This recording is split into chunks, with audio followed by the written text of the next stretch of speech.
Selamat pagi teman-teman semua. Perkenalkan, nama saya Dian Sakinara Algania, siswi kelas 5 dari SDN 006 Sangatta Utara. Apa kabar teman-teman semua? Kali ini saya akan menceritakan sebuah cerita yang berjudul Kisah Siluk dan Ayus atau Asal Mula Anak Sungai Mahakam, yang diambil dari buku 366 Cerita Rakyat Nusantara dan diceritakan kembali oleh Henry Artiawan Yudistra. Begini nih ceritanya. Dulu Sungai Mahakam adalah sebuah tempat yang sangat indah.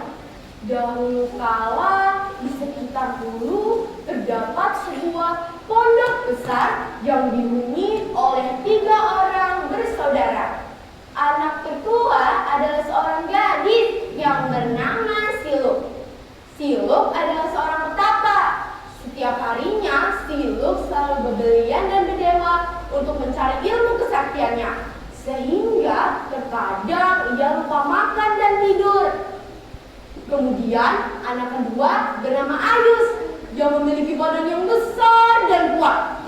Pohon besar dengan mudah mencabutnya. Langkah kakinya itu sangat panjang sehingga ia dapat berlari secepat kilat. Sayangnya si Ayus ini sering ceroboh dan suka mencampuri urusan orang lain, termasuk urusan kakaknya. Kemudian anak ketiga bernama Ongo. Dia adalah anak yang paling bungsu. Ia tidak memiliki keahlian apa-apa selain makan dan tidur. Suatu saat hujan turun dengan lebat selama semalam suntuk. Atap rumah mereka pun bocor. Akibatnya Ayus dan Ongo tidak dapat tidur karena bantal dan tilam mereka basah. Sebaliknya, Siluk tidak menghiraukan datangnya hujan. Ia terus saja asyik berbelian ke dewa selama semalam suntuk. Keesokan harinya, di saat hujan sudah reda, Ayus dan Ongo segera bersiap pergi ke hutan untuk mencari daun sedang. Daun itu digunakan untuk menggantikan atap rumah mereka yang bocor akibat hujan semalam. Ayus melihat Siluk yang masih saja asyik berbelian ke dewa. Dalam hatinya, ia kesal melihat kelakuan Siluk yang seolah-olah tidak menghiraukan keadaan rumah mereka. Ayus pun berkata, "Kak Siluk, hari sudah siang. Aku dan Ongo akan pergi ke hutan mencari daun sedang. Pulang kami nanti, kakak yang memasak ya." Mendengar suara adiknya, Siluk terkejut dan terbangun dari semedinya. Ia merasa agak sedikit kecewa karena berbeliannya sebelum selesai, namun sudah dibangunkan oleh suara adiknya. Siluk pun berkata, "Ya, Ayus, kenapa kita dibangunkan? Baiklah, kakak yang akan memasak nasi. Tapi ingat, jika kau pulang nanti, jangan sekali-sekali kau buka tutup piupnya. Cukup kau tambahkan kayu bakar jika apinya mulai surut." Demikian Siluk berpesan kepada Ayus. Sepeninggal Ayus dan Ongo, Siluk mulai mengambil beberapa lembar daun tadi. Setelah dibersihkan, daun itu dimasukkan ke dalam periuk yang sudah mendidih airnya. Kemudian Siluk segera kembali berbelian dan berdewa memuja dewa agar daun padi yang dimasak itu bisa berubah menjadi nasi. Sebaliknya, Ayus dan Ongo sedang sibuk mencari daun sedang di hutan.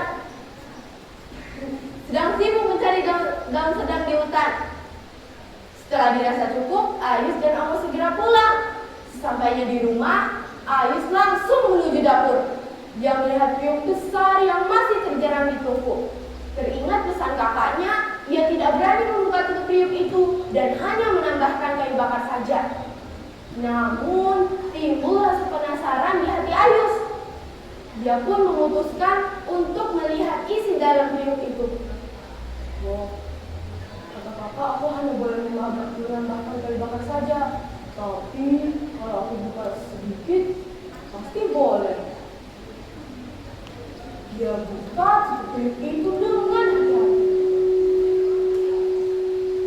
Alangkah terkejutnya Ayus. Ia melihat isi dalam periuk itu yang masih tersisa beberapa lembar daun padi. Dengan terburu-buru, yang menutup kembali tutup riuk itu. Setelah selesai pembelian, Siluk kembali ke dapur. Ia ingin melihat isi dalam riuk itu, apakah semuanya sudah matang. Kemudian ia membuka tutup riuk itu. Ia sangat marah karena isinya masih tersisa beberapa lembar daun padi.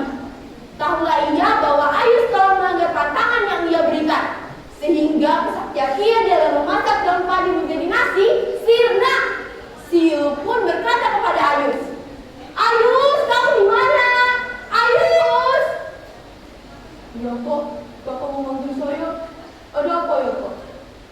"Ayus, kamu telah melanggar pantangan yang kakak berikan, sehingga kesaktian kakak dalam memasak daun padi menjadi nasi sirna. Ayus, kamu telah melanggar pantangan yang kakak berikan. Tiada guna kita berkumpul di sini. Aku akan pergi dari sini menuju ke pusat air. Di sana aku dapat berlian dan berdewa tanpa ada yang menggangguku." Dengan membawa buntalan pakaian dan seekor ayam jantan sakti kesayangannya, Siluk mulai menyusuri sungai dengan rakit menuju hilir. Saat itu sungai sedang banjir dan arusnya sangat amat deras, sehingga Rakit dan Siluk dapat menghilir dengan cepat. Ayus yang sebagai adiknya bertekad untuk menghalangi kepergian kakaknya Siluk. Dengan kekuatan larinya yang luar biasa, Ayus dapat menyusul dan mendahulunya jauh di depan. Lalu Ayus mengambil batu besar yang ada di pinggir sungai dan ia lemparkan ke dalam sungai Mahakam, sehingga terbentuklah bendungan yang sangat besar.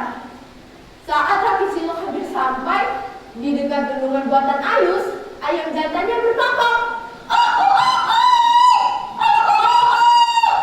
Akibatnya hancurlah bendungan batu itu, sehingga Rakit Siluk pun berlalu. Ayus yang menunggu Siluk di pinggir sungai menjadi geram. Ia kemudian kembali menyusul Siluk jauh di depan dan membuat bendungan lagi.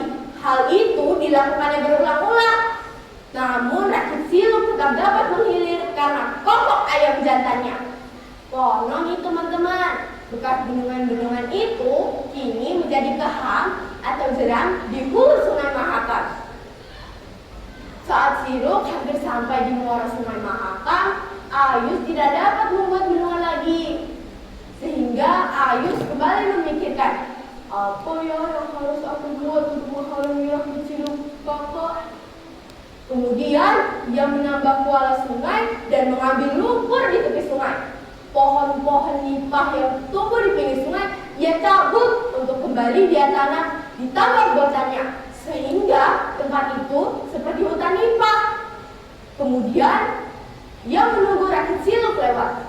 Saat Rakit Siluk hampir sampai, ayam jantan Siluk berkokok lagi.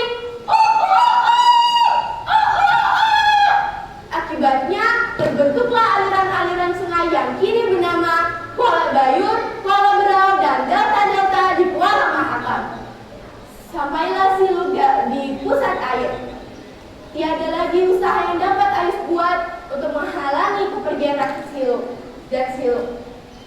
Sebelum berpisah, Siluk pun berkata, "Sudahlah Ayus, biarlah kakak mendekatkan diri kepada Sang Hyang Dewata di pusat air. Di sana kakak akan selalu menjagamu dan adik kita, Romo."